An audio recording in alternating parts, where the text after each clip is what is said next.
Yeah, it's super different because I didn't end on the terms I wanted to. I mean, but that's sometimes how the nature of life goes. I think just me getting an opportunity to be in sports analyst and broadcasting and that just popping up coming out of nowhere, that kind of made it easier for me.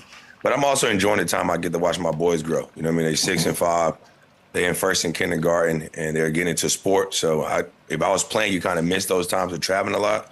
So I'm enjoying that process now. But it's bittersweet, but I'm super excited for my next chapter, next role. So I'm embracing it with all arms. Yep. That's awesome. And congratulations, bro. Now you on the media side. Appreciate it. We all in. We got the microphones in front of us. So I'm going to challenge you. I'm going to have you put your analyst hat on for us. You know, obviously, Nico Harrison was fired yesterday down in Dallas.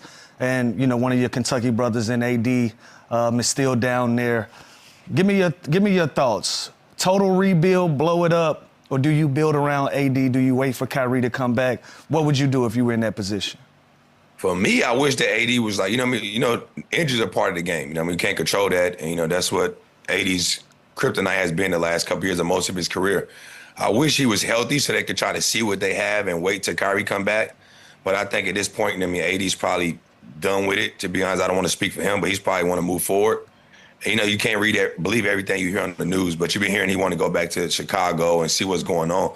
So I think they're trying to blow it up, build around Cooper Flag, get rid of some of the other pieces. But I had one of those dark horse teams, if they could stay healthy, keep AD there, and let Kyrie come back, I feel like they could have been a team in the West. But I think with Nico Harrison firing, I think they might end up going in a different direction. On Monday, I had comments saying that the Clippers season was over. You spent your last season playing with them. How do you feel moving forward about their season, where they are right now? Well, for one, I think on paper, everybody looked at it, it looked so great and special. But a lot of those guys are older and not in their prime of their career anymore.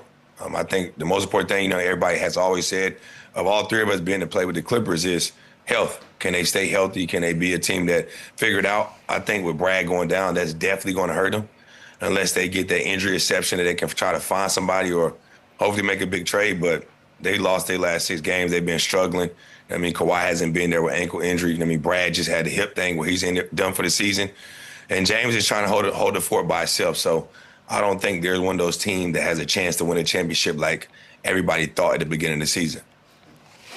It feels like we ask you all bad news, but I want to ask you about the Washington Wizards. I want to ask you about the Wizards too, man. It looked like they just can't get right. I need you to put your GM hat on again. And what would be next steps for Washington to get right? They got some young pieces around there that that can help them win some games, but it just seemed like from top to bottom over the last 6-7 years or so, they just haven't been able to get their footing right. What's going on in Washington? Well, I think the number one thing is, they just changed their front office guys, so you got to see what they want to do and how they want to build it out. And just me getting the job to work for Miami Sports, just trying to talk to the GM and figure out which way they're going. I think the most important thing, Lou and Boog, is you got to find a franchise guy. I don't think they have a franchise guy yet. Alex Sarr is taking the right steps of getting better in his second year. Koulibaly is coming back. Hopefully he can stay healthy. Keyshawn George is a great bright spot for them. Trey Johnson, a rookie coming in, he's trying to figure out his niche. But I think for them, until you find your franchise guy, you don't know who to build around. So I think the most important thing for them is just trying to be competitive and try to fight and win games. And so the fan base has to be very patient with those guys. God, you weren't kidding, man. You go from 0 to 100 in the broadcasting world because you're doing the Wizards. You got the Amazon Prime. When you're doing Wizards, do you see your jersey hanging up in those rafters at some point? That's the ultimate goal. I think anybody that plays basketball want to see their jersey up in the rafters or even get to the Hall of Fame. That's not up for me to talk about. I think my play, what I did for the community, speaks for itself. I'll let everybody else do the talking for me. But I definitely would love to see my jersey up there one day for sure. That's an easy call. Yeah, that's easy. Right? You definitely deserve to be up there, bro. Yeah, we protesting if it don't happen. They got 2 years to get it done. If we in the streets, if they don't do it in 2 years. Can we do the kickback? 2 years. Can we do the kickback like But the more than Mavericks? 8 people. Yeah, for sure. Kickback party. Yeah, they got some good jerseys up. All right. Well, bro, you were part of a dynamic duo with Bill in Washington. So I want to do a little fun game with you. 2-on-2 tournament is Maxey, VJ. Darius Garland, Donovan Mitchell, and you and Brad Beal.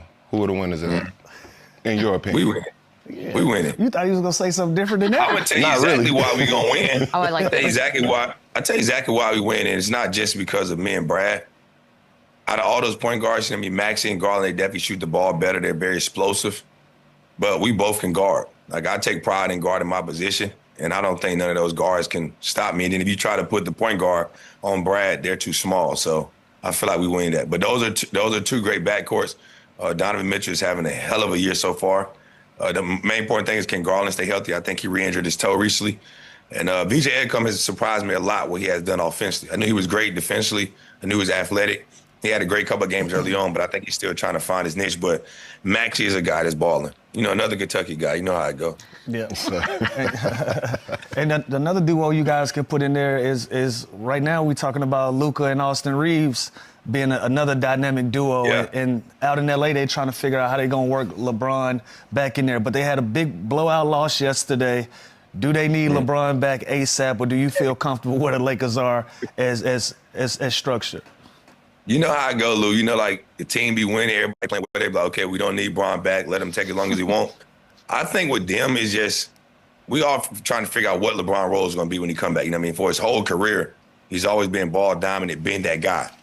I think now when he got to L.A. and Luka got there, he's been trying to take the back seat. This is his time to be a guy that can just run a lot of pick and rolls and be in a short roll situation where now he's rolling to the rim.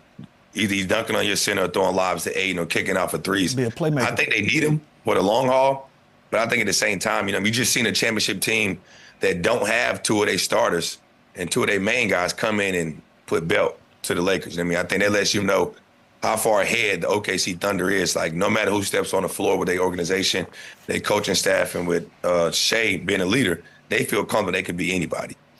It's kind of crazy. Okay, I wonder when people turn on them. You know how sometimes when people are too good, people start to turn. It's coming. I mean, we're idiots. 2-3 more championships. This is what we do. Yeah, I think nobody's turning on them too early because, like I said, it don't matter who they put out there. Yeah. And I looked at a prime example. You look at Mitchell. Last year he was a rookie, came in, but he played in certain matter games like regular season playoffs. Even though he didn't play well or play big minutes, he found a rhythm. So now this year, he's getting every chance to start. He's feeling comfortable. He's averaging like 15, 16 a game. And that's giving them the extra ball handler they don't have with Jalen Williams. So they don't have to rush him back no time soon. It's a pretty nice luxury they have out there. Talking about Wemby, it's been an interesting season, sort of just listening to everybody on all the different broadcasts across the nation, like just trying to describe what they see when they see him play. What do you see? Like, how are the ways that you've described Wemby when you're watching?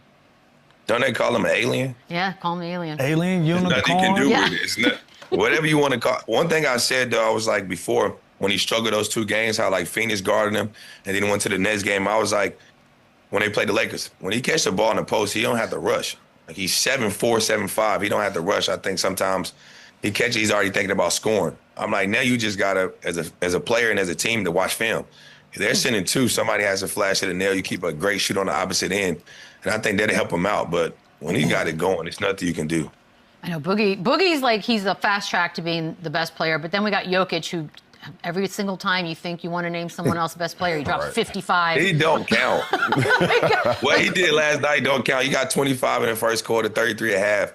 And it's a guy that, well, I don't want to speak for because I never played with him, but you know, you've been around him, but he makes it look so effortless, like he doesn't care about basketball. You know what I mean? And that's the frustrating part about everything.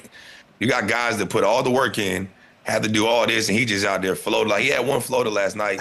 I looked at it, and the bitch, Chris Paul, just was like, he went right-hand floater over everybody. Derrick Jones trying to jump to the sky. He just makes the game so easy and make it so effortless that I told a lot of people, Cam Johnson to figure it out that he's finally getting all these open shots. And Tim Hardaway, you see him, he's trying to find his rhythm now because these guys has probably never been this open in so many years been in the NBA that they know they're going to get probably 7 to 10 wide open threes. And if you're a knockdown shooter, that's easy for you. Absolutely. I couldn't agree more. It's a lot of great guard play in the league right now. Is there anybody you love watching playing right now? Shea. Couldn't agree It's more. like you already can't stop him. You know, I mean, the floor is so spaced. And one thing he gets away with is that shoulder bump. And once he gets to that, there's nothing you can do. So I think he got to be that guy. But my favorite guy would be Anthony Edwards. I mean, just the way he competes on both ends of the floor. He doesn't back down from anybody. I mean, he goes at the old heads. He's a young guy that's trying to go at all the old heads. I just hope he can get to the next step of, being in 2 Western Conference Finals in a row. He's trying to get to that finals. And I think for them, I think they got to figure out what they're going to do with their bench. I think losing Nikhil Alexander-Walker was a big piece for them.